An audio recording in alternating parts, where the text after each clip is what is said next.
دعای بین دو سجده. این اگر در نماز فرض باشید و اگر امام دریافت نمیکرده باشید، امام تیز میخوانده باشد، اقلا رب اغفر لی وارحمنی، رب اغفر لی وارحمنی گویید دو بار. اگر اینش هم نشود، فقط دو بار رب اغفر لی رب اغفر لی گویید. این همه کوتاهش. همه درازش اللهم اغفر لی وارحمنی واهدنی وارزقنی واجبرنی وعافنی وارفعني. هفت چیست؟ همین دو بار میگویید. اللهم اغفر لی، اللهم اغفر لی وارحمنی واهدنی وارزقنی واجبرنی وعافنی وارفعني. بدی ابر ما سکوندمیر که حساب کرده گویم بر روی شما چند سکوند میگیرد. اللهم اغفر لي وارحمني واهدني وارزقني واجبرني وعافني وارفعني. اللهم اغفر لي وارحمني واهدني وارزقني واجبرني وعافني وارفعني. 10 سکوند، 10 ثانیه و میگویید. هیچ گپی نداره. این با همین هفت چیز از الله تعالی پرسیدید.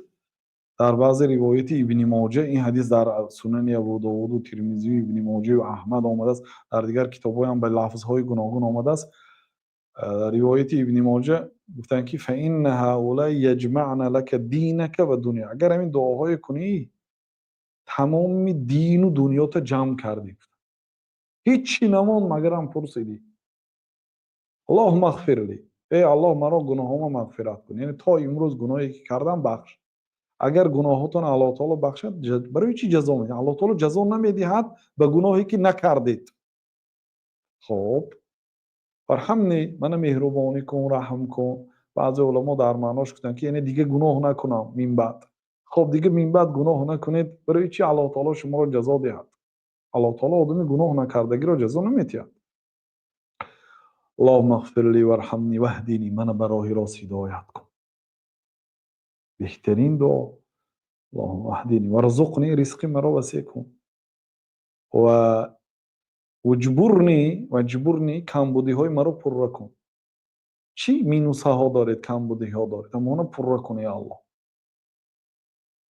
و عافینی، برای من عافیت ده، سلامتی ده از بلا، از درد، از مصیبت، همه چی. ورفعنی، مرتبه مرا بردار. و چی ماند که نپرسیدید؟